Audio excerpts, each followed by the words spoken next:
Now, I find I always have to stop and remind myself as I'm talking about this topic. I always have to remind myself to use the words internet and web, or World Wide Web, non-interchangeably. And I have to remind myself of that because for most of us in this room, those two things are interchangeable. But for the people that I work with in developing countries, they are not. And that's a significant, important part of what I want to talk to you about. When we think about the internet, this is what the internet is, of course, literally. The internet is a group of interconnected computers all over the place, right?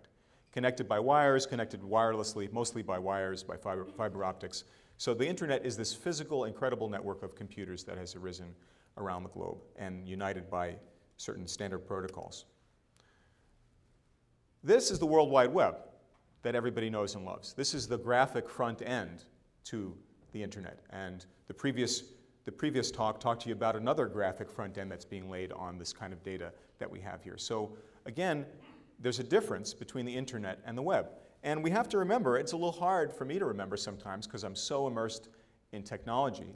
It's hard for me to remember that we didn't always, in fact, access the internet via the World Wide Web. That, in fact, and this is a picture circa about 1994, right? Not that long ago. This is 1994. And this shows you on a Mac of that time a search that was being done using a tool called Veronica. And for reasons I'm not clear about, many of the search tools at the time, many of the internet tools had names taken from the Archie comics collection. So there was Archie and Veronica and Jughead. And many of the servers were referred to as Gopher, as in I'm going to go for something, go find something.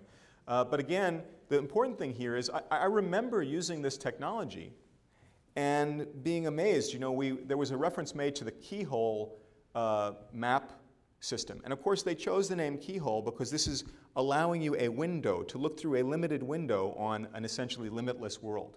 But I remember back in 1994 doing my first internet searches, and just as this realization came up in my head that, wow, like through this command line, through this little search box, there's all of this information out there.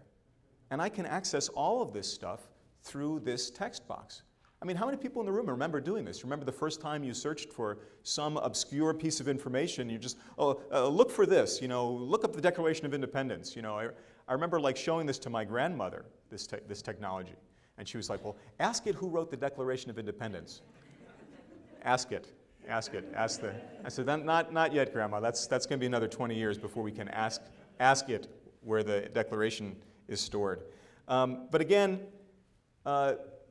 you know, this is the way that we, for years, accessed the internet. Just like before we had Windows and Mac, for years we accessed computers via command line interfaces like DOS.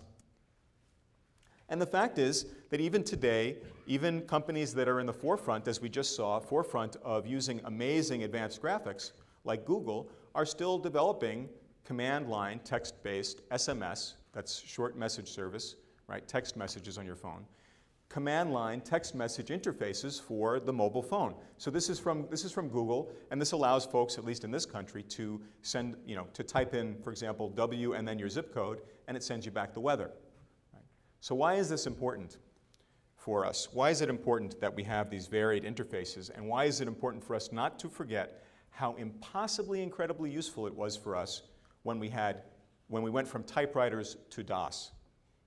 Right? Or how incredibly useful it was from us when we went from having no internet to an internet searchable through Gopher. Well, if we look at the issue of cell access, people using cell phones, people with cell phones, versus web access in Africa, as just an example. This is showing you, I haven't showed you the web bar yet, but we're looking at the users, the millions of users of cell phones in Africa. And you can see it's 82, it's roughly, I mean, that's roughly 10% according to this figure of the population. And you know, you get different figures from different sources, but it's a great exemplar. So if we look at this, 82 million users of cell phones in Africa. And I find there's kind of a fallacy when I talk to people who work within technology who are clued into this, who know about this cell phone adoption, and who talk about things like the leapfrogging of phone technology in developing countries, how it's amazing they're jumping over this old landline technology and going straight to cell phones, how amazing that is, and pretty soon everybody's going to have laptops with broadband internet, and no. Those are two different technologies. Broadband graphic internet is a completely different technology provided in a completely different way with completely different infrastructure. All right? In order to make cell phones very, very useful, right? Cell phones are mostly used to call people who are close to you. You could set up a bunch of wireless cell towers in, for example, Nairobi, and boom, you're done. You don't, for example, have to lay a giant hundreds or thousands of miles long fiber optic cable down the coast of Africa. Right? These are different technologies. And the fact that they have jumped into this cell phone technology does not mean that they are jumping at the same rate into adoption of the web, the graphic interface, as you can see from the bars here, and I'm not sure if you can even make them out. The bars down at the bottom, here's the 4.7 million users, which went from about 500,000 users back in 2000. So by 2007, we had almost 5 million users of the graphic internet in Africa. So again, I think the important sort of take-home message from this is that African access to the internet is not the same as our access to the internet. Right? It is currently not the same. And there is, in fact, no indication that at any time soon it's going to be the same. Access here versus access there. Cell phone users in the United States are very likely to have an internet-connected, web-enabled, broadband laptop or desktop computer. Cell phone users in developing countries are extremely unlikely to have that kind of equipment. Cell phone users in developing countries are unlikely to get that kind of equipment anytime soon, as you can see from that previous graph. Those two lines have very, very different slopes. And that means that low bandwidth cell phones, things like SMS messages, text-based interfaces, are very likely to be the most, they're going to be the most likely route to the internet for the huge majority of the world's population for the foreseeable future. Just let that sink in. So, people have different reactions to this.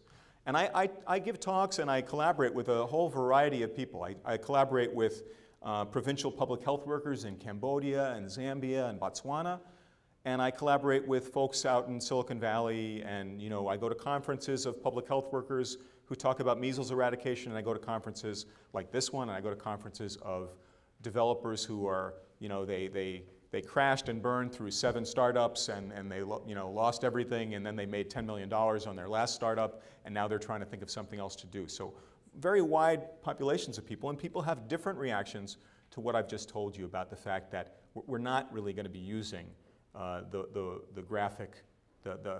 high bandwidth graphic internet in most of Africa anytime soon. Some people, I think, get very sad. And why are they sad? They're sad because it's going to apparently take a very long time before people in developing countries have access to a graphic-rich environment, like the kind of environment we saw, like that incredible environment that we saw, which I actually can't wait to get back to my room. Not that I'm not enjoying this, but I can't wait to get back to my room to go to the previously described website and check out some of this stuff. And it might actually be enough to make me finally check out Second Life for the first time. But again, you can be sad about that, or you can be happy. And why would that be? Well, you could be happy like I'm happy. You can be ecstatic because for the first time in the history of humanity, we have a situation, or we are approaching a situation, where every person on the planet can exchange information at a low cost with every other